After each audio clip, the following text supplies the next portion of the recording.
13장 1절부터 16절 한 절씩 교독하겠습니다. 에브라함이 말을 하면 사람들이 떨었도다. 그가 이스라엘 중에서 자기를 높이더니 바알로 말미암아 범죄함으로 망하였거늘. 이제도 그들은 더욱 범죄하여 그 은으로 자기를 위하여 우상을 부어 만들되 자기의 정교함을 따라 우상을 만들었으며 그것은 다 은장색이 만든 것이거늘. 그들은 그것에 대하여 말하기를 제사를 드리는 자는 송아지와 입을 맞출 것이라 하도다. 이러므로 그들은 아침 구름 같으며 쉬 사라지는 이슬 같으며 타작마당에서 광풍을 날리는 쭉정이 같으며 굴뚝에서 나가는 연기 같으리라. 그러나 애굽 땅에 있을 때부터 나는 내 하나님 여호와라. 나밖에 내가 다른 신을 알지 말 것이라. 나 외에는 구원자가 없느니라. 내가 광야 마른 땅에서 너를 알았거늘. 그들이 먹여준 대로 배가 불렀고 내가 부르니 그들의 마음이 교만하여 이로 말미암아 나를 잊었느니라. 그러므로 내가 그들에게 사자 같고 길가에서 기다리는 표범 같으니라. 내가 새끼 잃은 곰같이 그들을 만나 그의 염통 거풀을 찢고 거기서 암사자같이 그들을 삼키리라. 들짐승이 그들을 찢으리라. 이스라엘아, 내가 패망하였나니 이는 너를 도와주는 나를 대적함이니라. 전에 내가 이르기를 내게 왕과 지도자들을 주소서 하였느니라. 내 모든 성읍에서 너를 구원할 자 곧 내 왕이 이제 어디 있으며 내 재판장들이 어디 있느냐. 내가 분노함으로 내게 왕을 주고 진노함으로 패하였노라. 에브라함의 불의가 봉함되었고 그 죄가 저장되었나니 해산하는 여인의 어려움이 그에게 임하리라. 그는 지혜 없는 자식이로다. 해산할 때가 되어도 그가 나오지 못하느니라. 내가 그들을 스올의 곤세에서 속량하며 사망에서 구속하리니 사망아, 내 재앙이 어디 있느냐. 스올아, 내 멸망이 어디 있느냐. 뉘우침이 내 눈앞에서 숨으리라. 그가 비록 형제 중에서 결실하나 동풍이 오리니 곧 광야에서 일어나는 여호와의 바람이라. 그의 근원이 마르며 그의 샘이 마르고 그 쌓아둔 바 모든 보배의 그릇이 약탈되리로다. 사마리아가 그들의 하나님을 배반하였으므로 형벌을 당하여 칼에 엎드러질 것이요 그 어린아이는 부서뜨려지며 아이벤 여인은 배가 갈라지리라. 아멘. 호세아서 13장, 14장은 호세아서 전체의 결론에 해당되는 내용입니다. 특별히 호세아서 13장은 범죄한 이스라엘에게 임하는 하나님의 심판에 대한 내용이 오늘 본문의 말씀이고, 그럼에도 불구하고 그 범죄한 이스라엘을 향한 하나님의 사랑과 긍휼하심이 이 호세아서 14장 마지막에 기록되어 있습니다. 사실 오늘 말씀, 하나님의 심판에 대한 말씀들을 보다 보게 되면 참 이 심판이 얼마나 강도가 높을지 그런 것을 보게 되어서 참 마음이 어려워지기도 하지만 14장, 내일 보게 될 마지막 장인 14장까지 보게 되면 그럼에도 불구하고 하나님의 긍휼과 사랑으로 우리에게 소망이 있다라는 것을 깨닫게 됩니다. 이스라엘이 하나님 앞에 무엇을 범죄했느냐, 그들이 어떻게 했느냐, 그것을 호세아서 13장에서 전반부에서는 이스라엘의 교만에 대해서 말을 하고 있고, 후반부에서는 이스라엘의 배은망덕함에 대해서 이야기하고 있습니다. 이것 때문에 그들이 하나님의 심판을 받는 겁니다. 오늘 본문이 시작하는 1절 말씀에 이렇게 시작을 합니다. 에브라임이 말을 하면 사람들이 떨었도다. 그가 이스라엘 중에서 자기를 높이더니 바알로 말미암아 범죄함으로 망하였거늘. 에브라임, 북이스라엘은 요셉의 아들 중에 에브라임 지파, 그 에브라임 지파가 장자 역할을 감당했습니다. 그래서 솔로몬 이후에 나라가 나누어질 때 북이스라엘의 10개의 지파가 한 나라를 이루게 되는데 그 수장 역할을 에브라임 지파가 했습니다. 그런데 이 에브라임 지파가 보면 자기를 높이더니 이렇게 말을 합니다. 그러니까 이 나라가 나눈 다음에 왕위도 이 에브라임 지파에서 차지를 했었고 사람들이 교만해져서 다른 사람들을 짓누르기도 하고 이런 모습이 있었습니다. 그래서 교만하다고 하는 것은 뭐냐? 자기를 높이는 것이라고 할 수 있습니다. 자기를 높이는 것. 그리고 결국 그 자기를 높이다가 바알로 말미암아 범죄하고 망하게 되는, 그러니까 과거의 이스라엘, 그들의 선조의 이스라엘의 모습을 이렇게 말하고 있습니다.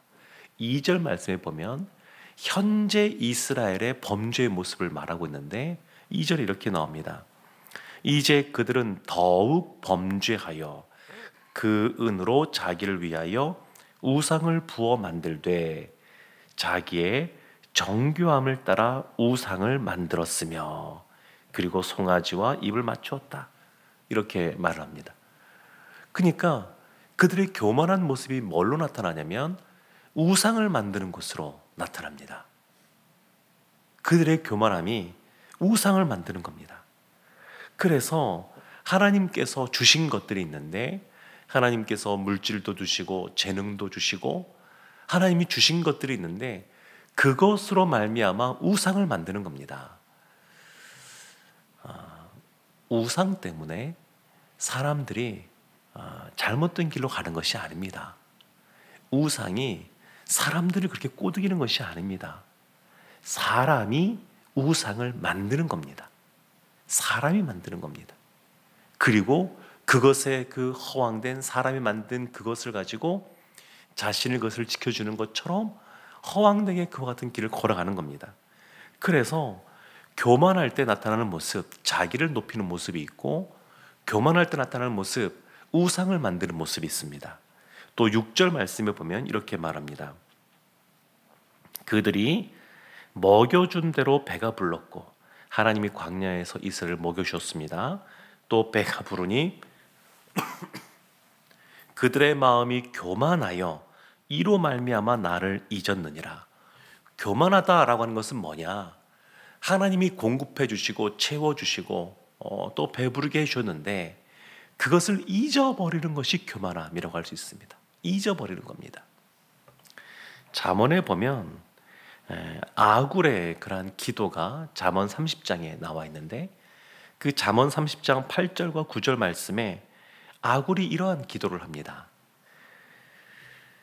나를 가난하게도 맛이 없고 부하게도 마옵시고 오직 필요한 양식으로 나를 먹이시옵소서.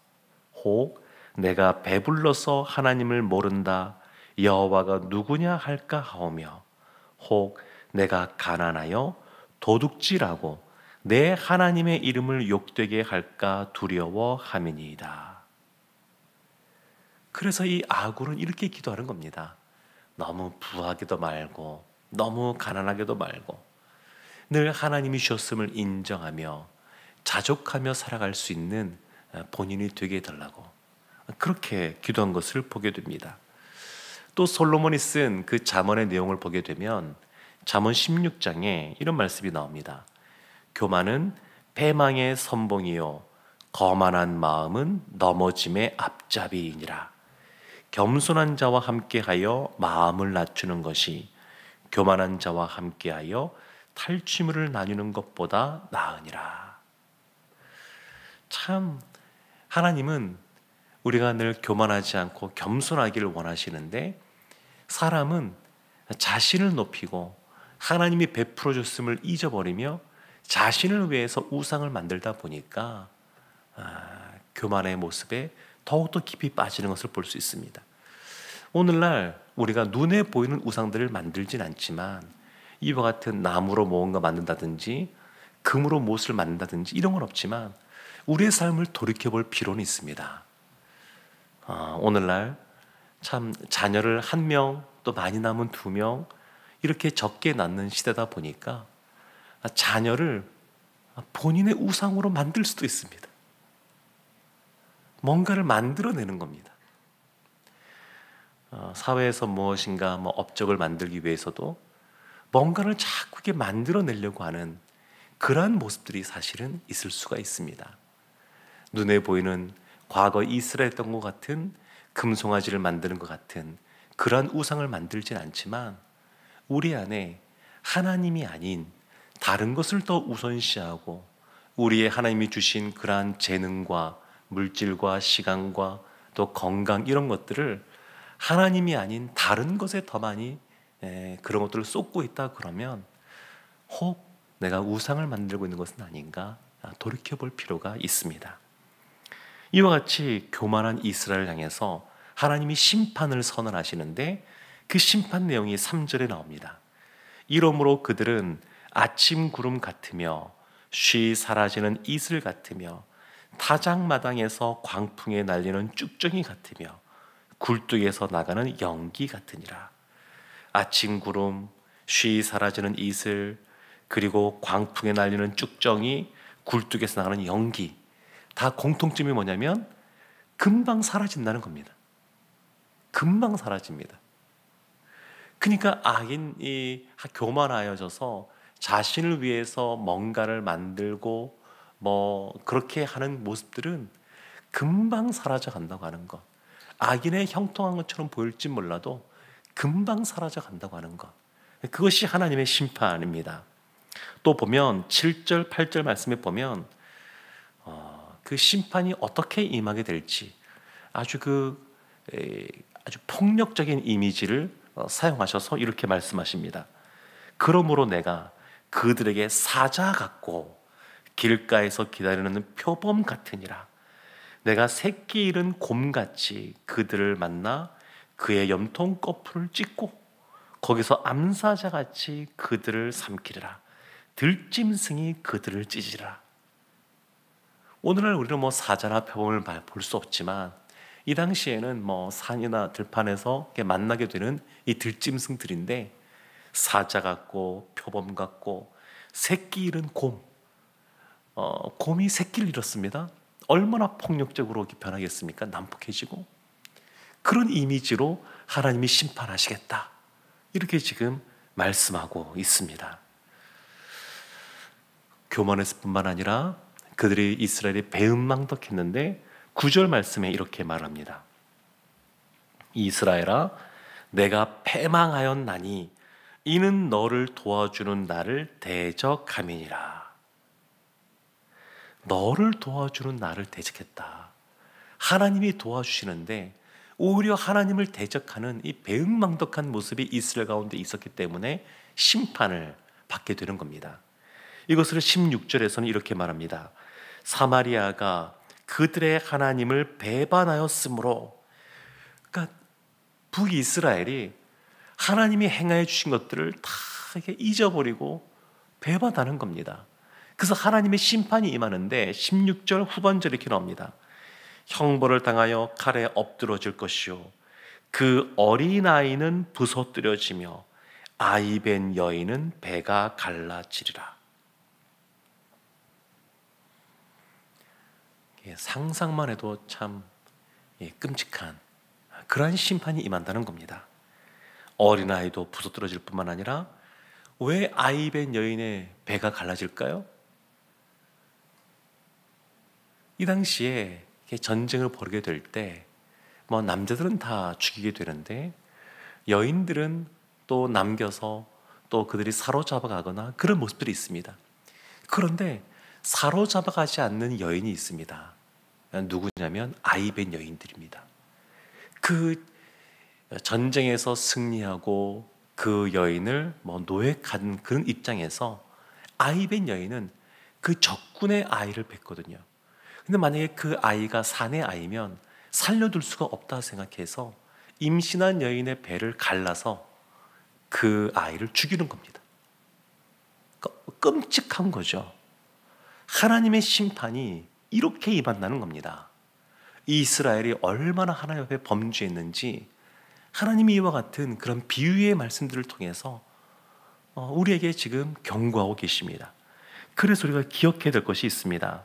사실 하나님은 이스라엘의 죄악을 다 기억하시는 분이십니다. 12절 말씀에 보면 이렇게 나오죠. 에브라임의 불의가 봉함되었고 그 죄가 저장되었나니. 하나님이 기억하신다는 겁니다. 그들의 교만한 죄, 그들의 배은망덕한 죄, 이것을 기억한다는 겁니다. 그래서 우리가 기억해야 될 말씀이 있는데 4절 말씀입니다. 4절 말씀에 보면 10계명 중에 첫 번째 계명의 말씀을 가지고 이렇게 말씀하십니다. 그러나 애굽 땅에 있을 때부터 나는 내 하나님 여호와라. 나 밖에 내가 다른 신을 알지 말 것이라. 나 외에는 구원자가 없느니라. 하나님이 에덴 동산, 아주 멋진 그 에덴 동산을 만드시고 아담과 하와를 그곳에 두셨습니다. 그런데 모든 것은 다 먹고 마시고 아담과 하와가 마음껏 사용하게 하시는데 단 한 가지, 선악을 알게 하는 나무의 실과만큼은 먹지 말라고 하셨습니다.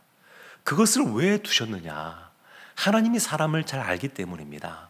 사람은 하나님 앞에 지음받은 피조물이라는 것을 잊어버리는 순간 교만해지게 됩니다. 그래서 사실은 모든 것을 다 먹고 마시고 쓸 수 있지만 그 선악을 알게 하는 나무, 그 나무의 실과, 그걸 볼 때마다 하나님이 창조주이시구나, 우리를 구원해 주시는 구원자이시구나, 그리고 우리는 피조물이구나, 이걸 기억하게 하신 겁니다. 이스라엘 백성이 하나님 앞에 범죄한 것은 하나님께서 이 모든 것을 베풀어 주시고 공급해 주시고 또 채워 주시고 이런 것들을 잊어버리기 때문에 그렇습니다. 하나님이 도와주시고 하나님이 공급해 주는데 그것을 잊어버리고 스스로를 높이는 교만함이 있었기 때문에 그렇습니다. 사랑하는 성도 여러분, 이 자리에 계신 분들은 우리가 다 이스라엘 같은 그러한 범죄 가운데 있진 않다고 저는 믿습니다. 그렇지만 하나님이 아닌 다른 것에 더 우선순위를 두거나 하나님이 공급해 줬음을 잊어버리고 늘 무엇인가 이 상황에 대해서 원망과 불평으로 살아간다, 그러면 다시 한 번 더 하나님의 공급해 주심을 기억하기를 원합니다. 특별히 올해의 마지막 연말이 시작되는 이 12월 달인데 하나님은 이미 이스라엘을 인도해 주시고 공급해 주신 것처럼 우리에게도 그렇게 행하고 계신 줄로 믿습니다. 그 하나님을 기억하고 그 하나님께 감사하고 그 하나님께 찬양을 올려드리면 하나님께서 호세아 14장에서 나오는 것처럼 범죄한 이스라엘도 긍휼히 여기시고 사랑으로 회복의 소망의 말씀을 주시는데, 하나님을 기억하는 사람들에게는 하나님께서 얼마나 더 큰 은혜로 함께 하시겠습니까? 하나님을 더 기억하고 하나님만 바라보며 하나님이 주시는 놀라운 은혜를 다 받아 누리는 우리 모두가 되기를 주님의 이름으로 축원합니다.